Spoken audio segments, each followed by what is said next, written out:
What's going on, YouTube? Fall is upon us, so you know what that means. It's wheat season. So as you can see, we have a pair of Air Force One Low wheats. I'm not sure exactly what happened to these, to be honest. We got some mud, looks like some spillage. Could be oil or dirt. Something orange on this one. So I'm not exactly sure what happened to these, but we are gonna get these cleaned up for you guys today. So to do that, we're gonna use our Reshoevn8r 4-ounce 3-brush kit. Since these are suede and wheat, we do have our brass brush to reset the nap, and also our mink oil to get some of that color back in once we're done. So with all that being said, guys, let's get into this cleaning. So since we do this, Lee likes to have the right shoe for the perfect shot. So what we're gonna do is clean the right shoe today. So I'm gonna take the left one, put that one to the side. We're gonna take our shoe tree. These are 9.5. So if I had to make an educated guess, take these out, I'm gonna say it's to be about the 4th hole from the front. Put this in, snap this down. That's the perfect amount of tension you want. That is gonna allow us to put more pressure on the toe box. Next thing I wanna do is remove these laces.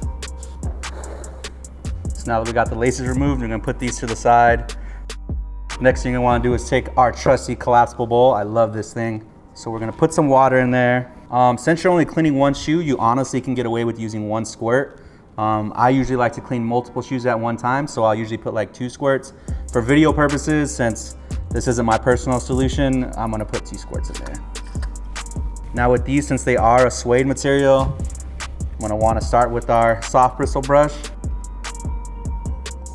So now that we got that, just wanna dip it in our mixture.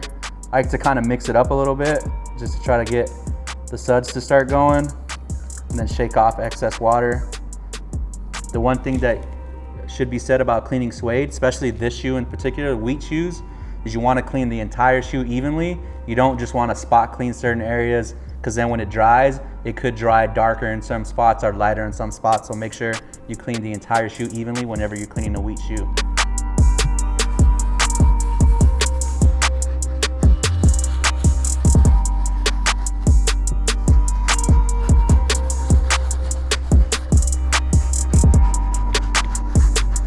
All right, guys, so that about finishes up with our soft bristle brush.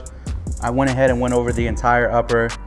The other thing I did want to mention is some of the tougher stains I noticed on the tongue. This happens quite often because it's a highly used area or highly frictioned area, however you want to say that, because the laces are there, and when you tighten your shoe and you're constantly moving around, the laces are rubbing up against the tongue. So especially on this wheat material, it tends to make like these black marks right here. So I'm gonna go over that with the medium bristle brush. You just want to be careful because the brush included in this is a little bit more abrasive. So I'm just going to go over some of those areas. Not going to put a lot of pressure just for sake of damaging the material. So same thing applies. You want to dip it in there, shake off as much water. And then the main issue I saw was on the tongue, so I'm just going to mainly attack that area. The other thing I want to mention too with the brush, I talked about abrasiveness. You don't have to apply a lot of pressure. You just kind of let the brush do the work, and you should help you there, just to make sure you don't damage the material. All right, guys, so that wraps it up for our medium all-purpose brush. The next thing I want to do is move on to our stiff bristle brush. So what I'm going to use this for is to clean this midsole and this outsole. It's not too dirty, but there are some heavier mud and stuff right here. This one I don't think had as much of the tire marks as it looked, but still want to use this guy, especially because this is a gum sole. So this is going to be really good with gum soles, especially cleaning the outsole portion of it. So yeah, let's get into it. As you're cleaning this, guys, you do want to be careful when getting really close to that edge where the material and the midsole meet, because again, this is suede. These bristles are very abrasive, and you don't want to damage the suede.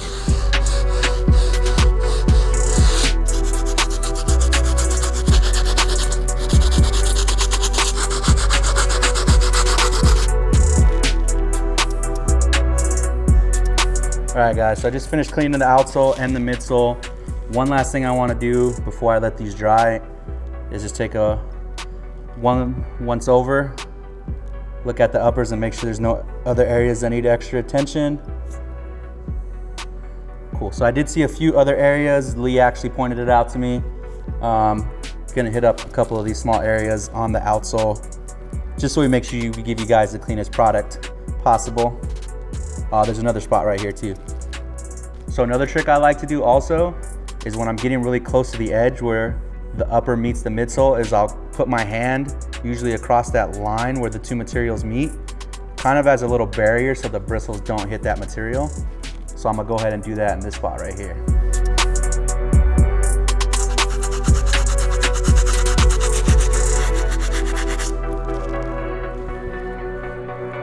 Cool, so that's gonna wrap it up on this cleaning part of it.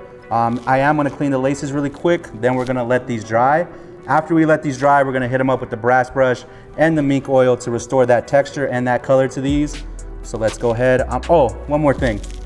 I just noticed that this had like a lot of white sock fuzz on it. I'm gonna show you a little trick for taking that out also. So let's clean these laces. For the laces, you're just gonna wanna dip them into your bowl of water and solution mixture. And then you can just rub them in between your hands. Sometimes you can kind of knuckle them up a little bit too, depending on how dirty it is. But you just want to rub them together, causing some friction with the laces between your hands. It's a good trick for getting them clean. Cool, so now that we got these all scrubbed up, you're gonna take your towel and just kind of wring the laces in between the towel.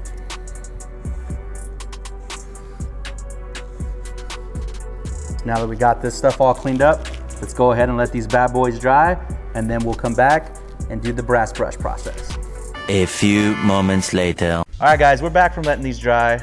As you can see, they cleaned up pretty well. I was a little optimistic about how these were gonna clean up.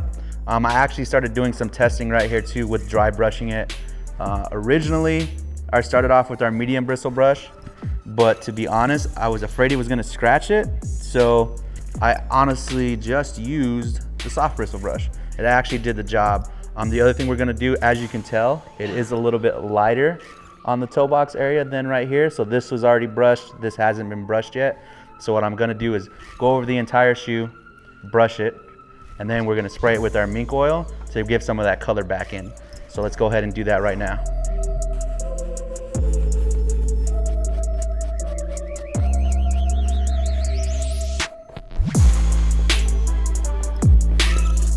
All right guys, so that about wraps it up with this dry brush. We are gonna spray it with the mink oil, but one thing I did wanna show you guys was get you guys to get a close-up look on the texture change right here.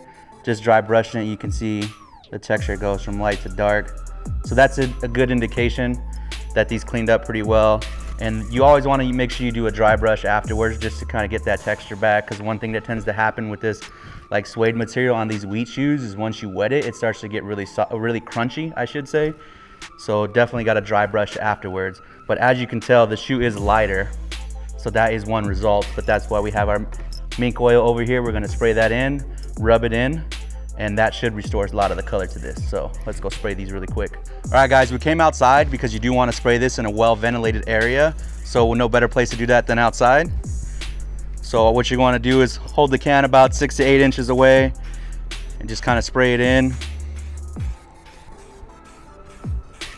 So the other thing you want to do once you're spraying it is get your soft brush again and just rub that in. You might have to do this 2 or 3 times to get the best results. So just keep that in mind whenever you're cleaning something.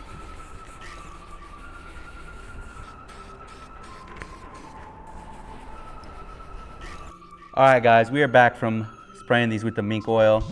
As you can see, came out really nice, brought some of that color back into it. I did mention earlier in the video about the lint from the sock in here. So one quick little tool that Vic likes to use, I actually borrowed this from him, is a little lint shaver. So if you use the lint shaver, it's a good way to get some of that sock lint off from the inside. So I'm gonna go ahead and hit that just for the B-roll. But that's gonna wrap it up, guys. Make sure you guys subscribe, enter our Yeezy giveaway if you haven't already. The link's gonna be down below. Link's gonna also be up in the corner. It resets every month, so make sure you guys enter for this month for a chance to win. So today we used our 4-ounce 3 brush. to get this done. We also used our mink oil to bring some of that color back. All that stuff can be bought at rejuvenator.com. I'm just gonna finish up this sock liner, get some of this lint out of here. I'll see you guys next time.